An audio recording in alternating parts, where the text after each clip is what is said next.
మామూలుగా అయితే లేడీ దొంగలంటే నగల షాపులలోనో బట్టల షాపులలోనో షాపింగ్ మాల్లలోనో చిల్లర దుకాణాలలోనో టాలెంట్ చూపిస్తుంటారు. బ్యాంకులు ఏటీఎంలు ఇండ్లను దోసుకునే మిషన్ ఇంపాసిబుల్ టాస్కులు అస్సలు పెట్టుకోరు. కానీ ఈ మొగోళ్ళకి ఏమన్నా మేమేం తక్కువనా అనుకున్నట్టుంది ఈ దొంగక్క. ఏకంగా బ్యాంకులనే జొర్రింది. చూడుర్రి ఎంత డేరింగ్ డాషింగ్ దొంగక్కనో గీవే.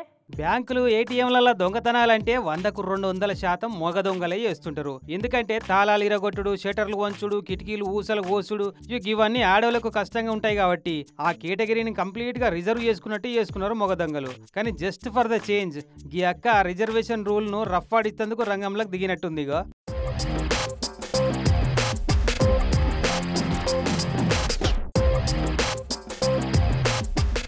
ఏపీ ప్రకాశం జిల్లా త్రిపురాంతకం మండలం మేడపీకాడి యూనియన్ బ్యాంక్ ఇది. నడిరాత్రి పూట ఈ జంట దొంగలు బ్యాంకును దోసుకునే టాస్క్ పెట్టుకొని వచ్చినట్టుర్రు. అయితే మొగ దొంగ మెయిన్ టాస్క్ పూర్తి చేస్తాడేమో అనుకుంటే వాని బయట కావాలి పెట్టి లేడీకి లేడీ లోపలికి వచ్చింది. ఇక లోపలికి ఎంటర్ అయినాక ఫస్ట్ టాస్క్ కెమెరా వైర్ ను కత్తిరించుడు అన్నట్టు. అగో కెమెరా కాడికి వచ్చింది, టక్క టక్క టక్క కత్తిరించింది. రైట్, పని పూర్తయింది అనుకొని కిందికి దిగింది. కానీ దొంగక్క కత్తిరించింది కెమెరా వైర్ ను కాదు, పక్క పంటున్న వేరే వైర్ ను. ఈ సంగతి తెలియకుండా సెకండ్ అండ్ ఫైనల్ టాస్క్ పూర్తి చేస్తాను లాకర్లుండే స్ట్రాంగ్ రూమ్ తెరుద్దామని ట్రై చేసిందిగా.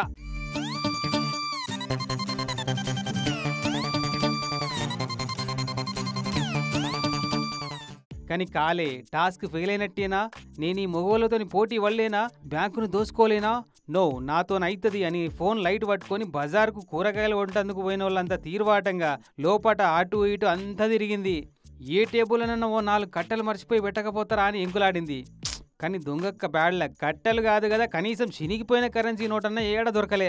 చా, ఈ బ్యాంకోళ్ళు ఉన్నారే మా దొంగలను అస్సలు అర్థం చేసుకోరు. అరే, ఎన్నడన్నా ఒక లేడీ దొంగ బ్యాంకు దోపిడీకి ప్రయత్నం చేస్తుందేమో, కనీసము 1,00,000 2 లక్షలు అందుబాటులో పెట్టాలి. వాళ్ళను కూడా మొగ దొంగలతో సమానంగా ఆదరించాలి. సమాజంలో జరిగే దొంగతనాలలో 33% మహిళా దొంగలకు రిజర్వేషన్ పెరిగేటట్టు ఎంకరేజ్ చేయాలన్న సోయి లేదు అని మనసులనేది ఇట్టుకుంటూ పోయినట్టుంది.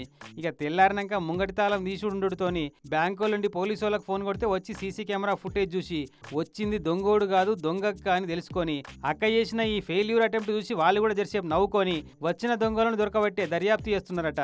మరి ఈ దొంగక్క ఎవరో గాని ప్రయత్నం పురుష లక్షణమే అంటే మొగోళ్ళకే కాదక్కోయ్, మహిళా దొంగల హక్కు కూడా. కాబట్టి every failure is a step for success అని అనుకొని ఈ రంగంలో కూడా మీరు అలుపెరగని అటెంప్ట్లు చేసి దొంగ మహిళల కోటాను కాపాడాలని కోరుకుంటా భవిష్యత్తులో నీ దొంగ ప్రయత్నాలకు ఆల్ ద బెస్ట్.